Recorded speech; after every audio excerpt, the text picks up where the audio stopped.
Place à la chronique du soir avec notre consultant politique Agapit Napoléon Waforican. Bonsoir. Bonsoir Roméa, bonsoir à tous les téléspectateurs. Le Bénin enregistre de nouveaux cas de contamination dû à la pandémie du Covid-19. Le Bénin enregistre également son 5e décès. Devrions-nous avoir de la crainte? Agapit Napoléon Waforican.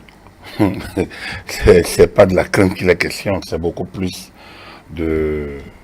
d'une prise de conscience, d'une prise de conscience ou bien d'un maintien donc de l'alerte. Parce qu'en fait, ce dont il est question, n'oubliez pas, on parle de 5e décès, mais il y a une semaine, on parlait de 3. Le 4e, c'était en début de semaine. Tout à fait. Donc, ça veut dire qu'en moins d'une semaine, 2 décès, alors que en 3 mois, on n'en a eu que 3. Donc, ça veut dire qu'il y a un relâchement quelque part. Est-ce au niveau de la prise en charge? Est-ce au niveau de la détection? Et au niveau de la prévention? Je pense que c'est au niveau de la prévention, tout simplement.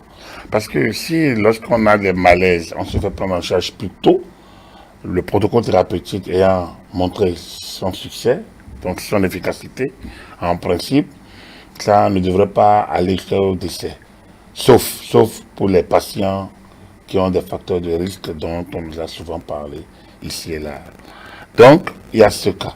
Mais il est évident que lorsqu'en moins d'une semaine, vous enregistrez 2 décès, là où en 3 mois, vous n'avez eu que 3, je pense qu'il y a des raisons donc de se poser vraiment des questions. On peut se dire un relâchement au niveau peut-être des populations, mais d'aucuns pourraient également estimer qu'il y aurait un relâchement au niveau de la politique de gestion de cette pandémie. Au niveau de la communication, on peut dire qu'il y a un petit relâchement. Ça, il faut peut-être on tend vers une sorte de banalisation. C'est aussi un choix. La banalisation donc du danger. Parce que là maintenant, lorsque le premier décès a eu lieu, on nous l'a expliqué. En tout cas, ça fait l'objet de des mois sur les réseaux sociaux. Or, aujourd'hui, même le second décès, le deuxième décès n'a pas fait l'objet du tout c'est passé inaperçu. Alors, les 3e, 4e, 5e, bon, on ne dit même pas où, c'est comment. Parce que, justement, on estime que le mal est devenu communautaire et donc, l'une des conséquences, même les plus tragiques, c'est la mort. Et donc, ça paraît normal que, bon, nous n'ayons que 5 morts, lorsqu'ailleurs il y a des centaines. Alors donc, ça atténue l'émotion, ça atténue le sérieux qu'on peut accorder. Or, là n'est pas le cas. Un mort, un mort. Un mort, si vous n'êtes pas si c'est dans votre famille, vous sentez la gravité donc de cela. Et c'est ça qu'il faut que les gens comprennent. Ailleurs, il y a des centaines de morts, c'est vrai, mais ici au Bénin, on n'est pas encore là. On ne doit pas, on aurait pu se dire jamais 10. Voilà, donc si on se dit jamais 10, ça veut dire que ce n'est pas le gouvernement. Le gouvernement fait sa part de travail. Chaque Béninois doit faire la sienne pour que, en principe, que à chaque étape, donc dans les étangs, enfin dans les îlots, dans les villages, dans les arrondissements, partout où c'est possible, que chacun soit le vecteur donc de l'arrêt de la propagation et donc de l'élimination de la pandémie. Donc, si on ne peut pas travailler comme ça, c'est évident que les 10, on sera à 10, 20. De toute façon, le pic, au regard de ce qu'a déclaré le ministre en charge de la Santé, le pic est à venir. Et donc, on pourrait connaître également une hausse en termes de décès aussi. Oui, le ministre n'a pas dit que le pic, il avait dit que bon, on est dans le temps du pic. Alors, je pense que c'est peut-être pas le cas. Je pense que au regard donc de la situation actuelle, du fait que un mal communautaire soit vécu presque comme banal désormais dans les populations, je pense qu'il y aurait beaucoup plus de propagation. Et donc, si des fragilités, lui-même le ministre l'a dit, il y a la saison des pluies qui s'annonce, donc il y a plus de chaleur et à outrance comme on l'avait en février-mars, et peut-être que le virus se comporterait différemment et ça pourrait faire craindre le pire. Ça veut dire qu'en réalité, on n'est pas encore à l'abri. On est même en zone de risque. Exactement. Je ne pense pas qu'on soit même... On n'est même pas en mesure encore de parler du pic, je pense. Là où on est aujourd'hui, parler du pic, c'est prendre des risques. Parce que personne ne peut dire comment le virus va réagir cette la période pluie, de fraîcheur. à la période d'inondation, à l'avènement des moustiques, donc à la recrudescence du paludisme, ajouté donc au virus. Je ne sais pas si le moment sera un moment agréable. Et on est parti dans un cycle qui va nous conduire jusqu'à fin octobre, courant novembre, pour la saison de pluie. Donc, quel comportement adopter pour pouvoir se maintenir en santé, en bonne santé, et maintenir son environnement en isolation éventuelle contre le virus. Voilà la problématique. Donc, cette question, elle doit être une question également communautaire. Elle doit prendre une réponse seulement du gouvernement. Or, il est évident aujourd'hui, les réponses que nous avons ne sont pas encore appropriées par les populations. Les gens mettent leur masque parce que c'est obligatoire. Dès qu'on trouve la première occasion, on l'enlève. De toute façon, une répression a commencé aujourd'hui. Les gens ont commencé par enterrer normalement. Oui, presque normalement, alors que les autorisations ne dépassent pas 50. Et pourtant, tout devient presque normal.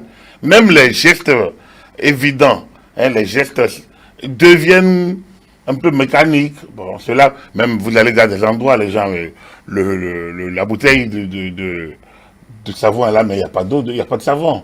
Vous appuyez, ça ne marche pas. Les mécanismes qui font livrer le savon ou de l'eau se gâtent. Les gens ne les remplacent pas. Donc vous constatez que ça ne marche pas et vous êtes obligé d'y aller avec la main. Et ainsi, il y a une multitude d'actions de relâchement. De relâchement qui montrent la banalisation de la maladie aujourd'hui, tout simplement parce qu'on arrive à le gérer d'une manière ou d'une autre et que on se dit, bon, c'est tellement pas nous. Très bien. On va aborder un autre sujet, on aura le temps d'y revenir par rapport à ce deuxième sujet. Le maire Abouaka Yaya, donc le maire de la municipalité de Parakou, qui ambitionne faire un audit international. Quel est votre avis sur la question? Je ne l'ai pas écouté, j'ai vu un peu circuler sur les réseaux sociaux, je me dis, mais du point de vue pour le peu que je connais de la décentralisation, il me semble qu'un maire n'est pas qualifié pour parler d'audit international. Il me semble qu'un maire n'est pas qualifié pour parler d'audit international. Il me semble que le maire peut solliciter les services financiers de l'État pour faire des audits internes. Il peut solliciter des services, donc c'est l'inspection générale des finances. Ou peut-être, aujourd'hui, nous avons un bureau d'analyse et d'investigation qui peut décider partout, tout comme la CRIET, qui a peut-être la Cour criminelle de répression des infractions économiques et des terroristes, qui a des informations, peuvent décider d'aller voir clair. Donc, on a des structures qui peuvent, mais qu'un maire décide de faire recours à un audit international, je ne pense pas que ce soit de ses prérogatives. Je peux me tromper, il faut alors que j'aille questionner les textes, je les mets pour le peu que je puisse dire à brûle pour point, il me semble que ce n'est pas de son domaine. Quand le maire, il est par exemple de l'opposition et qui n'a pas foi aux structures que vous avez évoquées, est-ce qu'il pourrait, parce que, bon, on peut se retrouver dans cette... Je vous ai dit la dernière fois, et le chef de l'État là, je vous ai dit, il n'y a pas un maire d'opposition. Un maire s'oppose à quoi? Un maire ne peut s'opposer à rien. Il relève du parti d'opposition. C'est un commis de l'État. Un maire est un commis, c'est un commis de l'État. Il a le devoir de respecter les textes. Donc, un maire n'a pas à avoir foi ou à ne pas avoir foi. S'il n'a pas foi au statut de l'État, on doit le virer, on doit le déloger. Ça, c'est la chose la plus simple qui doit exister parce que un maire, c'est comme si on vous nomme préfet et vous dites que vous n'avez pas foi à l'État. C'est comme si on vous nomme, quand vous êtes ministre, vous dites que vous ne croyez pas à l'État. C'est vrai qu'on a vu des députés qui ont dit des choses comme ça ailleurs. On a ouvert une opération, on a pu ouvrir une information et les faire leur envoyer du ciel peut-être pour qu'ils répètent. Quand un député vient s'asseoir dans une chaîne de télévision pour dire je ne crois pas à la justice de mon pays, on doit le faire dire effectivement qu'il répète ça et qu'il le signe devant officier et des judiciaires et on ouvre le procès qu'il faut. On ne peut pas parler comme ça. Vous ne pouvez pas. Vous êtes mandaté pour être au service de l'État. Vous ne pouvez pas, vous ne choisissez pas. Nos citoyens lambda ne choisissent pas leur justice. Ils ne choisissent pas leur préfet, ils ne choisissent pas leur chef d'arrondissement. L'État est en masse. L'État, c'est la structure qui garantit la gouvernance, donc qui est aux commandes.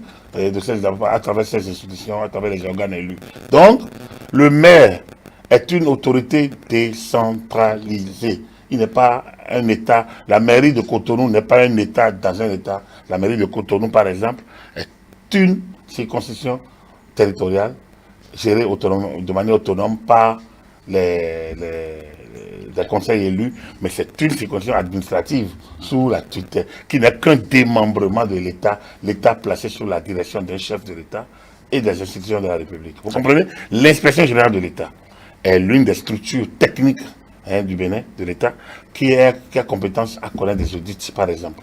Il y a d'autres corps peut-être, et il y a la CRIET qui peut demander, qui peut diligenter, il y a la CNT, il y a des petites organismes, il y a des structures qui existent. Bientôt la Cour des comptes.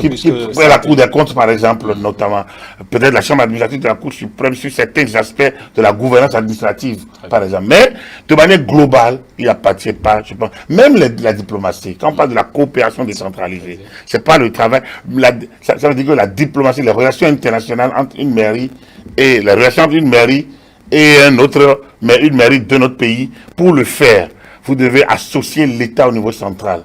Ce maire ne peut pas aller nouer un accord dehors. Les accords, c'est l'État béninois et l'État est représenté par son chef.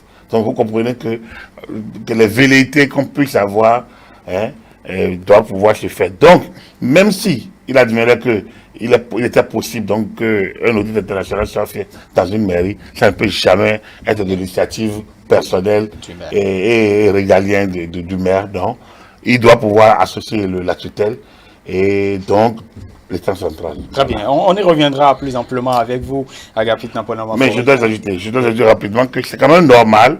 C'est normal que, normalement, d'une mandature à une autre, qu'on fasse des audits. Donc ça, personne ne doit... D'ailleurs, le ministre de la décentralisation... Normal, vous prenez une direction, vous prenez une structure, c'est normal qu'il y ait un audit fait par des personnes, des structures assermentées, pour que vous sachiez d'où vous avez pris la gestion, d'où vous avez... Quand un maire qui vient pour 5 ans dit je dois remonter l'audit à 2008, on l'a pas amené commissaire, il n'est pas censé, c'est pas son travail à lui, je pense qu'il outrepasse déjà la mission qui lui est donnée. Très bien, merci beaucoup Agapit Nampolon Maforican. Voilà, on aura du temps pour pouvoir revenir sur cette question-là. Merci, chers amis téléspectateurs, également de nous avoir suivis. Donc, c'est la fin de votre émission Le Grand Soir.